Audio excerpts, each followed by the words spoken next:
16 सितंबर 2025 की रात लगभग 10:30 बजे के आसपास का वक्त हो रहा था। करीब 28 साल की एक महिला अपनी 3 साल की बेटी के साथ अजमेर की सड़कों पर घूम रही थी। इधर से उधर जब जा रही थी तो उसकी बेटी का हाथ तो कभी हाथ में होता है, तो कभी उसे अपनी गोद में लेती है, तो कभी उसे अपनी पीठ पर बिठा लेती है। इसी बीच में जब भी कोई खाने पीने का सामान दिखाई देता है, बेटी को दिखाती है और कहती है कि तुम्हें ये चाहिए। बड़े प्यार से दुलारते हुए बेटी हाँ कर देती है तो वो दिला देती है। इसी तरह से माँ और बेटी लगातार कभी चल रही हैं, कभी रुक जाती हैं, कभी बेटी को गोद में ले लेती है।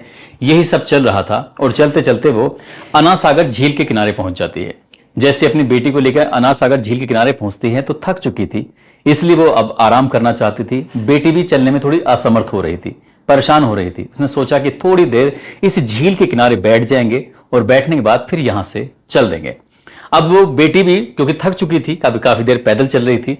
इसी बीच में उसे अपनी अपनी गोद में बिठाया और गोद में बिठाने के बाद वो लोरी सुनाने लगती है, गीत गाने लगती है। जब लोरी सुना रही थी, गीत गा रही थी, तो बेटी कब जाकर अपनी माँ की लोरी में सो जाती है उसको पता ही नहीं चलता। जैसे बेटी सो जाती है, इसी बीच में माँ अब चारों तरफ देखती है, इधर उधर देखती है और बार बार वो अपनी बेटी को आवाज लगा रही थी, आरू बेटा तुम सो गए हो, आरू बेटा। ऐसे आरू आरू करके कई बार आवाज लगाई जाती है, लेकिन आरू की तरफ से अब कोई रेस्पॉन्स नहीं था, क्योंकि वो अपनी मां की आगोश में सोई हुई थी, मां की गोद में सोई हुई थी। अब उसे ना कोई फिक्र थी, ना कोई चिंता थी। जब इस महिला ने चारों तरफ इधर उधर देखा, देखने के बाद उसे अब इत्मीनान हो जाता है कि उसे कोई नहीं देख रहा है।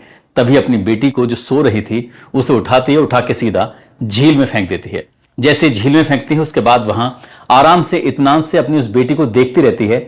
जैसे बेटी को झील के अंदर फेंका जाता है तो उसके अंदर से पानी के बुलबुले निकल रहे थे। वो जैसे कोई घड़ा पानी में डूबता है तो घड़े में अपना स्पेस जाता है, यानी कि पानी जाता है, तो जो उसके अंदर का हवा होती है वो बाहर निकलती है और वो इस तरह से जब बाहर लगातार लड़की सांस लेने की कोशिश कर रही होगी तो इस बीच में पानी के बुलबुले बार बार आ रहे थे।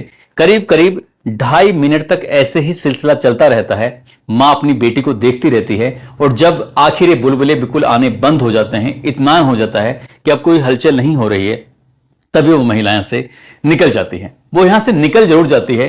अब उसके बाद वो एक ऐसा स्वांग रचती है, ऐसा नाटक रचती है अपनी बेटी को ढूंढने के लिए। बेटी तो मिल जाती है, लेकिन जिस रूप में मिलती है उसकी किसी ने कल्पना नहीं की थी। दरअसल आज की कहानी जो मैं आपको सुनाने जा रहा हूं, इस कहानी को सुनने के बाद आप लोग भावुक हो जाएंगे, सोचने पर मजबूर हो जाएंगे। कहा जाता है कि पूत कपूत हो सकता है, लेकिन माता कभी कुमाता नहीं होती। आदाब, नमस्कार, सत श्री अकाल। मैं उस्मान सैफी। आज की जो सच्ची घटना मैं आपको सुनाने जा रहा हूं, ये सच्ची घटना है राजस्थान प्रदेश के जिला अजमेर की। जिला अजमेर का एक थाना लगता है कृष्णगंज, और कृष्णगंज थाने के प्रभारी होते हैं अरविंद चारण। दरअसल अरविंद चारण 17 सितंबर 2025 की सुबह लगभग 11 बजे के आसपास 1027 किलोमीटर दूर उत्तर प्रदेश के बनारस में एक फोन मिलाते हैं। फोन मिलाने के बाद कहते हैं कि क्या मेरी बात राजू कनौजिया से हो रही है। इधर से राजू कनौजिया कहते हैं कि हाँ जी मैं बात कर रहा हूं। वो कहते हैं कि मैं एसएचओ बात कर रहा हूं अरविंद चारण, और ये जिला अजमेर लगता है और थाना लगता है कृष्णगंज। यहां दरअसल अजमेर में एक अना सागर है। अना सागर के पास एक शिव मंदिर है और शिव मंदिर के पास एक झील है और झील के पास एक लड़की की लाश मिली है। और उस लड़की की जो शनाख्त हुई है, उसकी पहचान हुई है काव्या उर्फ आरू, जिसकी उम्र 3 साल के आसपास है। यानी कि राजू कनौजिया ने जैसे उस पुलिस वाले का फोन सुना, उसके सुनने के बाद उसको यकीन नहीं हो रहा था कि आखिरकार ये सब क्या चल रहा है। फोन पे बात सुनने के बाद वो समझ नहीं पा रहा था। दोबारा से फोन करके पूछता है कि साहब मुझे एक बार बता दीजिए क्या बात है क्या नहीं। वो कहते हैं कि आपको यहां आना पड़ेगा और जितनी जल्दी हो सके उतनी जल्दी आ जाओ। बस ये फोन कटा है। कटने के बाद राजू कनौजिया इतना परेशान हो जाता है कि सीधा बनारस के एक थाना लगता है महमूरगंज, और महमूरगंज का एक शकुलपुर सराय चंद एक जगह लगती है। वहां वो अपनी मां को फोन करके कहता है कि मां बहुत बड़ी अनर्थ हो गया है, बहुत बुरा हो गया है, तुम जितनी जल्दी हो सके तैयार हो जाओ, बुआ को भी साथ लेके चलना। देवी कनौजिया को कहता है, साथ ही बुआ सोनू को कहता है कि इन्हें भी साथ लेके चलना। बस जितनी जल्दी हो सकती थी, जहां से अब अपने घर से दूर था, बस वो सफर उसको इतना लंबा लग रहा था, बहुत ज्यादा, लेकिन उस सफर को उसने बहुत कम समय में पूरा करने की कोशिश की। मां के पास जाता है। जितनी जानकारी अभी एसएचओ की तरफ से मिली थी उतनी ही जानकारी उसने अपनी मां को बताई। मां ने तब तक तैयारी कर ली थी और यहां से वो 1027 किलोमीटर का सफर तय करने के लिए निकल पड़ते हैं उस जगह पर जहां पर उनकी बेटी की लाश रखी थी। बताया जाता है कि उनकी बेटी की लाश जवाहरलाल नेहरू हॉस्पिटल के मोर्चरी के अंदर रखी हुई है। अभी तक तो ऐसा लग रहा था कि ये सब झूठ है, वो यही चाहता था, यही दुआ कर रहा था कि जो भी सच उसने सुना है वो सच ना हो, ये झूठ ही होना चाहिए। आखिरकार जब ये बस में बैठता है, उसके बाद फिर ट्रेन का सफर करता है, जब ये बैठा हुआ था तभी उसे अपने उस पहले सफर की याद आ जाती है जो सफर इसने साल 2021 में तय किया था। दरअसल जब ये एक बस के अंदर बैठा हुआ है, उसी बस के अंदर एक लड़की बैठी हुई है। उस लड़की को इस राजू नाम के लड़के ने जब देखा तो उससे नजरें मिलती हैं। नजरें मिलने के बाद नजरें अलग हो जाती हैं। अब उसने चोरी की नजर से देखा तो वो लड़की फिर से उसे देख रही थी। ये पहली ऐसी मुलाकात थी, ये सिर्फ एक दूसरे को देख रहे थे, कोई बातचीत नहीं हो रही थी। और लड़का अपने आप में एक अलग ही खुमार में था, अलग ही खुशियों में था। उधर जो लड़की थी वो भी एक अलग खुमार में थी, अलग ही खुशियों में थी। अब आखिरकार के वक्त बीत जाता है। वक्त बीतने के बाद फिर से लड़का एक बस में बैठा था और उसी बस के अंदर वो लड़की दिखाई दे जाती है। जैसे वो लड़की दिखाई देती है, लड़के के चेहरे पर एकदम से चमक सी उठ जाती है। वो इतना ज्यादा खुश हो जाता है उसे देखकर, जितना लड़का खुश हो रहा था उससे कहीं ज्यादा वो लड़की भी खुश थी। लड़के ने उस लड़की को देखा और वो इस बार कोई मौका नहीं छोड़ना चाहता था। उसके पास जाता है, पास जाकर कहता है कि अगर तुम्हें कोई ऐतराज ना हो तो क्या मैं तुम्हारे पास बैठ सकता हूं। लड़की भी इसी इंतजार में थी। आखिरकार दोनों एक दूसरे के पास बैठे हुए थे। लड़के ने बताया कि मेरा नाम राजू कनौजिया है, मेरे पिता इस दुनिया में नहीं है, मां है, मां का नाम देवी कनौजिया है, 2 भाई हैं हम। क्या तुम अपने बारे में कुछ बता पाओगी? लड़की ने कहा कि मेरा नाम अंजलि उर्फ प्रिया सिंह है। और दोनों की दोस्ती की शुरुआत हो जाती है। अब वो कोई ना कोई बहाना ढूंढने लगते हैं एक दूसरे से मिलने का, चाहे वो बस में हो या पार्क में हो या कहीं भी हो। दोस्ती बहुत ज्यादा गहरी हो जाती है। दोस्ती इतनी गहरी हो जाती है कि दोनों अब साथ साथ रहने का फैसला कर लेते हैं, यानी कि वो प्यार में बदल जाती है। जैसे इन्हें प्यार होता है, प्यार होने के बाद लड़के ने अपनी मां से कहा, लड़की ने अपने परिवार से कहा, और दोनों ने जब अपने अपने परिवार की रजामंदगी हासिल कर ली तब इन दोनों की शादी हो जाती है। परिवार के लोग उसमें शादी में शामिल होते हैं, इकट्ठा हो जाते हैं। उसके बाद इनकी जिंदगी में अब खुशियों के दिन शुरू हो जाते हैं। ये साल 2022 में इनकी शादी के ठीक 1 साल के बाद इन दोनों को एक बेटी पैदा होती है और उस बेटी का नाम रखा जाता है काव्या उर्फ आरू। काव्या उर्फ आरू इतनी लाडली होती है, अब चाहे वो ननिहाल के हो या फिर ददियाल के हो, उस बच्ची को सभी प्यार करते थे। लेकिन एक दिन उस लड़के ने अपनी पत्नी से कहा कि मेरी नौकरी है, मुझे बनारस रहना पड़ेगा, अगर तुम्हें इतराज ना हो तो या तो तुम मेरे साथ चलो या फिर मां के साथ रहो। लड़की कहती है कि मैं तो तुम्हारे ही साथ रहूंगी। अब इसके बाद ये बनारस में रहने लगते हैं और बनारस में जब रह रहे थे तो इसी बीच में सब कुछ जिंदगी में बढ़िया चल रहा था, ठीक चल रहा था। और वक्त आगे बढ़ते बढ़ते साल 2024 की ये बात है। दरअसल उसके एक दोस्त का फोन आता है और फोन आने के बाद राजू से कहता है कि राजू, मुझे तो बिल्कुल अपने कानों पर, अपनी आंखों पर यकीन ही नहीं हो रहा है कि मैंने तो बिल्कुल वैसी ही आवाज सुनी है और साथ ही मैंने तुम्हारी जैसी पत्नी को देखा है। मुझे ऐसा लग रहा है जैसे ये प्रिया भाभी हो। ये बात सुनने के बाद उसने कहा कि वो नहीं हो सकती, वो तो घर पे होगी। तभी उसके जब दोस्त ने जानकारी देने की कोशिश की, चाल ऐसी, ढाल ऐसी, आंखें ऐसी, बाल ऐसे, कपड़े ऐसे पहने हुए, सब कुछ तो वैसे ही लग रहा था, लेकिन राजू को यकीन नहीं हो रहा था। कुछ वक्त और बीत जाता है। कुछ वक्त बीतने के बाद फिर से एक दोस्त का फोन आता है, कहता है कि ऐसा लग रहा है जैसे भाभी है, बिल्कुल भाभी की जैसे दिखाई दे रही, लेकिन उनके साथ कोई लड़का है, मैं उस लड़के को नहीं जानता कि वो लड़का कौन है। अब ये दूसरी बार ये बात सुनी जाती है, तब उसे, राजू को थोड़ा सा अजीब सा लग रहा था कि आखिरकार ये बात क्या है।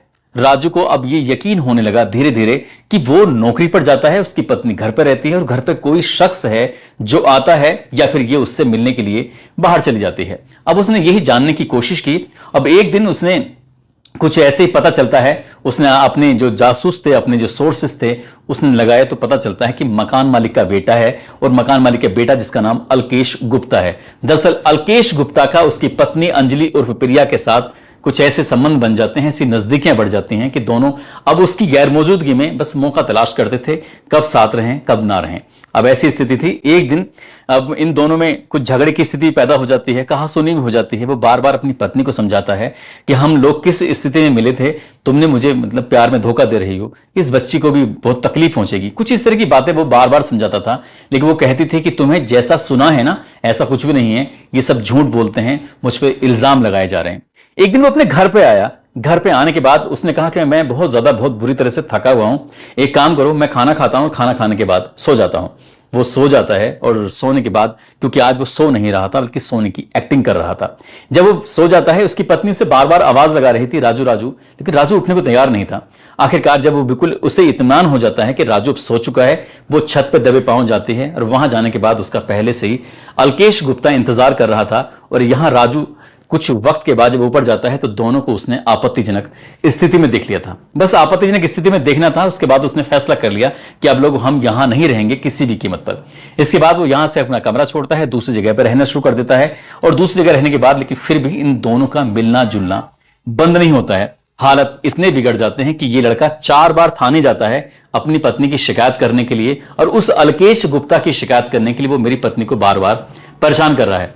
आखिरकार पुलिस वालों ने समझाने की कोशिश की और समझाने के बाद घर वालों ने भी समझाने की कोशिश की, परिवार वालों ने समझाने की कोशिश की, और जो जो इनके रिश्ते में दोस्त थे या फिर जो भी परिवार के लोग थे सबने ही अपने अपने तरीके से समझाने की कोशिश की। लेकिन लड़की थी कि वो अपनी हरकतों से बाज नहीं आ रही थी। और एक दिन उसे इतना गुस्सा आ जाता है कि वो अपनी बेटी को उठाती है, अपना सामान लेती है और बनारस से सीधा इलाहाबाद पहुंच जाती है अपनी बहन के पास, और कहती है कि मैं अपनी बहन के पास ही नौकरी करूंगी, यहीं रहूंगी, अब मैं तुम्हारे पास नहीं आऊंगी। गुस्से में वो अपने पति का जो मोबाइल था उसको भी ब्लैक लिस्ट में डाल देती है। आखिरकार कुछ दिन वो नौकरी करती है, अपनी बेटी को भी वहीं पर रखती है। लेकिन एक दिन पता चलता है कि फरवरी 2025 की ये बात है, उसने इलाहाबाद से अचानक से गायब हो जाती है। अब ना बेटी मिल रही है और ना ही जो अंजलि है वो मिल रही है। अब उसका जो पति है राजू इतना परेशान हो जाता है, नजदीकी पुलिस स्टेशन जाता है। नजदीकी पुलिस स्टेशन जाने के बाद उसने एक गुमशुदगी की तहरीर देता है, कहता है कि साहब मेरी पत्नी और मेरी बेटी को ढूंढ दीजिए, वो जहां भी कहीं है वो मिल जाए तो ज्यादा बेहतर है। आखिरकार पुलिस ने कोशिश की और कोशिश करने के बाद इनसे संपर्क हो जाता है। जब संपर्क होता है तो फिर अंजलि और प्रिया से बातचीत की जाती है। अंजलि और प्रिया कहती है कि मैं इस व्यक्ति के साथ अब बिल्कुल भी नहीं रहूंगी, मैं बहुत दूर हूं और इससे दूर ही रहना चाहती हूं। यानी कि उसने अब राजस्थान प्रदेश के जिला अजमेर को चुना। अजमेर में एक दाता नगर एक जगह लगती है, वहां पर कमरा किराए पे लेती है। कमरा किराए पे लेने के बाद एक नौकरी ढूंढती है होटल में रिसेप्शन का, और उसी होटल के अंदर अल्केश भी जॉब कर रहा था और ये दोनों साथ साथ रहना शुरू कर देते हैं, लिव इन रिलेशनशिप में रहना शुरू कर देते हैं। तभी राजू कनौजिया पुलिस के सामने गिड़गिड़ाता हुआ, हाथ पैर जोड़ता हुआ कहता है कि साहब पत्नी आना नहीं चाहती है तो कोई बात नहीं है, बस बेटी को ही दिलवा दीजिए, मेरी मां बेटी की अच्छे खासे देखभाल कर लेगी। लेकिन इस लड़की ने, अंजलि उर्फ प्रिया ने, साफ साफ इनकार कर दिया। उसने कहा कि मैं आरू के बिना तो जिंदा ही नहीं रह सकती, मैं आरू को किसी भी कीमत पर नहीं छोड़ूंगी। जब ये बात सुनी जाती है तो पुलिस वालों ने कहा कि मां से ज्यादा कोई बच्चे का ख्याल रख नहीं सकता है, इसलिए राजू तुम्हें यहां पर सब्र करना पड़ेगा। जब पुलिस वालों ने उसको समझाया बुझाया तो वो मान जाता है, क्योंकि वो कानून से बाहर भी नहीं जा सकता था। आखिरकार इसे ये सब बातें जब सफर कर रहा था, सफर करते करते याद आती हैं, वो बार बार याद कर रहा था कि काश उस दिन पुलिस वालों ने मेरी बेटी को दे दिया होता तो शायद ये खबर ना मिली होती। तब तक वो अजमेर पहुंच जाता है और जवाहरलाल नेहरू हॉस्पिटल के अंदर, मोर्चरी के अंदर जब अपनी बेटी की लाश को देखता है तो रोते हुए बिलखते हुए पुलिस वालों से एक ही बात कह रहा था, अब क्यों दे रहे हो, अब क्या करूंगा मैं इसका। लेकिन जो भी हुआ है वो वाकई बहुत गलत हुआ था, क्योंकि उसने अपनी बेटी को सीने से लगाता है और जार जार करके बहुत जोर जोर से वो रोने लगता है। उसके रोने की आवाजें पूरे हॉस्पिटल में गूंज रही थी, क्योंकि वहां पत्रकार भी उन आवाजों को सुन रहे थे।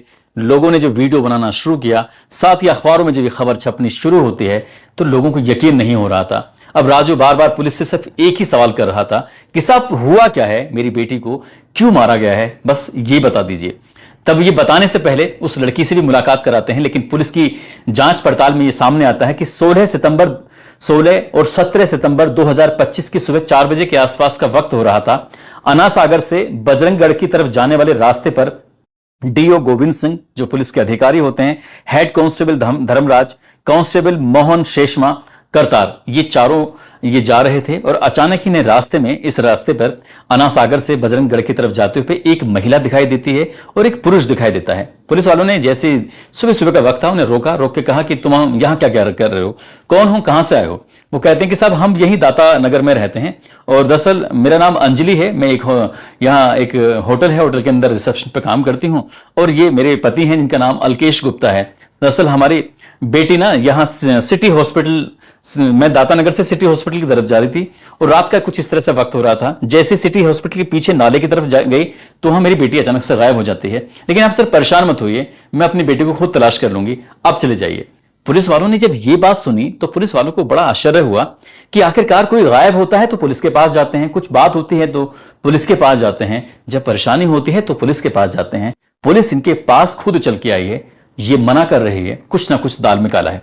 आखिरकार उस महिला से बार बार पूछा जाता है, बयान लिए जाते हैं कि तुम्हारी बेटी कब थी, कहां देखी थी, किस वक्त देखी थी। वो एक एक बात पूछ रहे थे और पूछते पूछते उन्होंने फिर उसने जब ये हर बार कुछ नया बयान दे रही है, बयानों में विरोधाभास था। विरोधाभास होने के बाद फिर पुलिस की टीम रात में ही अभय सेंटर के अभय कमांड सेंटर है वहां जाती है। वहां जाने के बाद सीसीटीवी कैमरे में देखा जाता है और सीसीटीवी कैमरे में देखने के बाद यह पता चलता है, पुलिस को यकीन नहीं हो रहा था कि 10:39 के से लेकर रात 1:27 तक वो महिला अपनी 3 साल की बेटी के साथ कभी सड़क पर इधर घूम रही है, कभी उधर घूम रही है, कभी उसे गोद में लेती है तो कभी उसे कंधे पे बिठाती है, कभी उसे खिला रही है, कभी दुलार कर रही है, उसे लगातार प्यार कर रही थी। लेकिन 1:27 से लेकर 1:37 के बीच ये करीब 10 मिनट का अंतर रहा होगा। इस 10 मिनट के अंतर में जब पुलिस वालों ने इसे पूछने की कोशिश की है, सख्ती से पूछा है, तब उसने सच बताना शुरू कर दिया।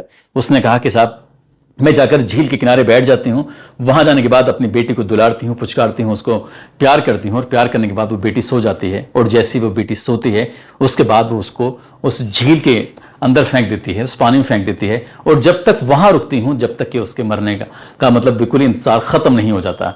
बेटी मर जाती है और वो वहां से फिर चली आती है। यहां से आने के बाद रात के लगभग 2 बजे के आसपास वो अपने इस प्रेमी को, जो कि उसका लिव इन पार्टनर था, जो कि उसी के जिस होटल में वो जॉब करती थी, उसी में उससे कहती है कि मैं काफी देर से काव्या और आरू को ढूंढ रही हूं, आरू मिल नहीं रही है, तुम जितनी जल्दी हो सके यहां मौके पर आ जाओ। अब अल्केश भी आने के बाद इस अंजलि के साथ आरू को ढूंढ रहे थे और ढूंढने का लगातार इधर से उधर चक्कर काट रहे थे, लेकिन पुलिस वालों को मिल जाते हैं। जब पुलिस वालों को मिल जाते हैं तो उसके बाद फिर आगे क्या होता है, फिर पुलिस वालों ने पूछा कि आखिरकार तुमने अपनी बेटी की हत्या क्यों की, हमें इसका जवाब चाहिए। जब पुलिस वालों ने जब बेटी की हत्या के बारे में पूछा तो उसने कहा कि मैं पिछले कई महीने से बस एक ही दर्द, एक ही तकलीफ को महसूस कर रही हूं। जब जब अल्केश गुप्ता के वो पास जाती है, अल्केश गुप्ता उसको लगातार ताने मारता है कि ये बेटी किसी दूसरे की है, दूसरे का खून है, मैं इसके साथ नहीं रह सकता। और इसी बात को देखते हुए वो अपने पति को अल्केश के लिए छोड़ के आई थी और यहां अल्केश उसके साथ कुछ इस तरह से व्यवहार कर रहा था कि इन दोनों के बीच में तनाव की स्थिति पैदा हो जाती है। रोज किसी ना किसी बात को लेकर झगड़े होते हैं और झगड़े की मेन वजह होती थी 3 साल की वो काव्या उर्फ आरू। अब इनमें इतने झगड़े हो जाते हैं, तभी उसने फैसला कर लिया था कि मैं आरू को रास्ते से हटा दूंगी और इसके लिए उसने पूरी प्लानिंग की थी। प्लानिंग तो उसने की थी, लेकिन उसकी प्लानिंग कुछ ही घंटों के बाद जब दुनिया के सामने आती है तो मां का ऐसा भयानक रूप सामने आता है कि इस रूप की तो कोई कल्पना कर भी नहीं सकता। दरअसल जब उस बच्ची को उसके पिता के हवाले कर दिया जाता है, उसकी दादी के हवाले कर दिया जाता है, वो अपनी बेटी को लेकर अपने वतन, अपने घर चले जाते हैं। अपने जब घर जाते हैं तो वहां जहां जहां तक ये खबर फैलती है तो लोगों को यकीन नहीं हो रहा था। और इसी बीच में एक फोन आता है इसके पास, राजू के पास। राजू के पास जैसे ही फोन आता है तो अंजलि बोल रही थी। अंजलि ने कहा कि मैं जेल जा रही हूं, आप मुझे यहां से छुड़ा लो। जैसे ही राजू ने यह बात सुनी, राजू को कहा कि क्यों तुम्हें छुड़ाएं, तुम मेरी बेटी को मार दी हो, तुम उसकी कातिल हो, तुम्हें तो किसी भी कीमत पर नहीं छुड़ा सकते। अंजलि फिर कहती है कि मैं उसे फेंकना नहीं चाहती थी, तुम आओगे तो मैं तुम सब कुछ बता दूंगी, सब कुछ में पता चल जाएगा, वीडियो में सब कुछ मिल जाएगा। वो कहता है कि मैंने सब वीडियो देख ली है, सारी वीडियो मुझे पुलिस वालों ने दिखा दी है, अब तुमसे मिलने की कोई जरूरत नहीं है, बस मुझे सिर्फ इतना बता दो कि क्यों मारा था मेरी बेटी को। ये अंजलि कहती है कि गलती हो गई, प्लीज मुझे छुड़ा लो, मुझे माफ कर दो। इस तरह की बातें फिर शुरू हो जाती हैं। राजू कहता है कि तुमने गलती नहीं की है, तुमने बहुत बड़ी गलती की है, काश तुम मेरी बच्ची को मुझे दे देती, मैं तुमसे बार बार अपनी बच्ची को मांग रहा था, मारने से पहले एक बार फोन तो कर देती, मैं तुरंत चला आता। जब अंजलि ये बात सुनती है कि जिस लड़की के लिए तुम लड़ गई थी और तुमने उसी लड़की के लिए आकर उसी लड़की को तुमने इस तरह से क्यों करा, कुछ इस तरह की बातें होती हैं। बार बार बस एक ही बात की जा रही थी कि मैं माफी मांग रही हूं। वो बार बार रो रही है, गिड़गिड़ा रही है, लेकिन राजू के कानों पर उसकी बातों का कोई असर नहीं हो रहा था। और ये बात जब लोगों को पता चलती है तो ये बात पता चलने के बाद लोगों को बहुत ज्यादा अफसोस भी हो रहा था और अफसोस की बात भी थी कि एक मां आखिरकार अपनी बेटी को ऐसा कैसे मार सकती है। दोस्तों, इस पूरे घटनाक्रम को सुनाने का उद्देश्य किसी को परेशान करना नहीं है, किसी का दिल दुखाना नहीं है, बल्कि आपको जागरूक करना है, आपको सचेत करना है। पुलिस अधिकारियों का कहना है कि प्रथम दृष्टया जो पूरी गलती उसकी मां की निकल के आई है, साथ ही अल्केश गुप्ता की भी गलतियों को ढूंढा जा रहा है, तलाश किया जा रहा है कि इसका इस हत्याकांड में कितना रोल है। जितना भी रोल है उसको भी उतनी ही सजा मिलेगी। जाते जाते पूर्णिया के रहने वाले हैं अयान बाबू, और बिहार के रहने वाली हैं अलीजा। आज इनका जन्मदिन है, इनको जन्मदिन की ढेरों सारी शुभकामनाएं, बहुत बहुत मुबारकबाद। कुछ लोगों ने नाम लेने की अपील की है, जिसमें अभिषेक राज हैं, मोहम्मद महमूद, सैयद बशीर अहमद, रौनक यादव, शकील शाह, अशफाक अहमद, राजकमल राजभर, भोला चौधरी, कालू राम, पूनम, जितेंद्र यादव, शिवानी, सरोज कुमार, हसीन अहमद, भवानी शंकर, फरीद सिद्दीकी, सतीश चंद गौतम, वर्षा गोस्वामी, सना नाज, देव सिंह राजपूत, सुमित मावी, अंकित यादव, रोहताश कुमार। आप सब लोग अपना ख्याल रखें, सुरक्षित रहें। जय हिंद, जय भारत।